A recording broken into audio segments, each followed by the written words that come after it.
Hello दोस्तों, अद्भुत कहानी संग्रह में आपका स्वागत है। आज की हमारी कहानी है बहू आराम करेगी तो खाना कौन खिलाएगा। तो शिखा, कैसा लग रहा है बच्चे की धड़कन सुनकर? डॉक्टर ने बाहर आकर पूछा। शिखा तो आज बहुत खुश थी। उसने अपने बच्चे की धड़कन सुनी थी। उसने अपने पति रोहन का हाथ पकड़ लिया और उससे बताने लगी, लेकिन शिखा, तुम अभी बहुत कमज़ोर हो। तुम्हारे अंदर आयरन और कैल्शियम की कमी है। अगर अपनी डाइट और दवाइयों का ख्याल नहीं रखोगी तो बच्चे को परेशानी होगी। अभी तुम्हें बेड रेस्ट की ज़रूरत है।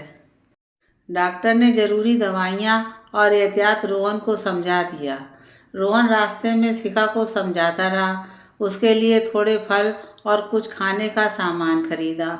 ये सब सामान अपने पास ही रखना, जब भी तुम्हें भूख लगे खा लेना। घर पहुंचकर रोहन ने अपनी माँ को डॉक्टर की बात बताई। वो बोली, ये सब तो आजकल डॉक्टरों के चोचले हैं। हमने भी तो बच्चे पैदा किए, ऐसे कुछ नहीं होता। फिर शिखा के हाथ में फल देखकर बोली, फल तो बहुत रखे थे घर में, फिर ये इतने फल और क्यों? माँ, डॉक्टर ने उसे ज़्यादा काम करने को मना किया है। जब भी उसे भूख लगेगी तो कमरे में ही खा लेगी। लो जी, अब ये एक नया राग शुरू हो गया है। अब वो फल भी अलग रखेगी अपने लिए। रोहन ने माँ की बातों पर ध्यान नहीं दिया और शिखा को लेकर कमरे में चला गया। शिखा, माँ की बातों पर ज़्यादा ध्यान मत देना। थोड़ी देर आराम कर लो। मैं आज ही किसी काम वाली का इंतज़ाम करता हूँ। सास के ताने सुनकर शिखा की घबराहट और बढ़ रही थी। कैसे कटेगा समय?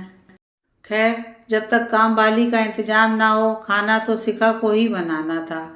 सासू जी तो वरना चार बात और सुना देंगी। रात को शिखा ने आलू की सब्जी और रायता बनाया। ये क्या बहू, तुझे पता है कि रोहन को एक सब्जी से खाना पसंद नहीं। सूखी सब्जी क्यों नहीं बनाई? मम्मी, कोई बात नहीं, कुछ दिन मैं एक सब्जी से ही खा लूँगा। सासू माँ मुँह खोलकर बेटे को देख रही थी। अरे, सब्जी में नमक ही नहीं है, कैसी फीकी सब्जी बनाई है? सासू माँ फिर चिल्लाई। मम्मी, अगर आपको नमक कम लग रहा है तो थोड़ा सा डाल लो। शिखा, तुम भी अपना खाना लेकर बैठो। रोहन ने शिखा को आवाज़ लगाई। अगर वो बैठ गई तो हमें खाना कौन खिलाएगा? मम्मी, इस हालत में वो खाना बना रही है, वही बहुत है।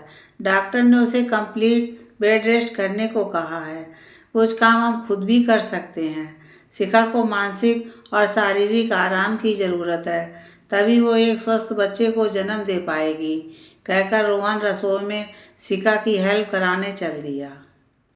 उधर शिखा को माँ बेटे की बात सुनकर तसल्ली मिल रही थी कि पति उसका साथ देने के लिए हरदम तैयार है। सासू माँ देखती रह गईं कि ये वही बेटा है जिसके इतने नखरे थे। बहू को परेशानी से बचाने के लिए वो अपने को बदल सकता है, तो मेरा भी तो पोता आने वाला है।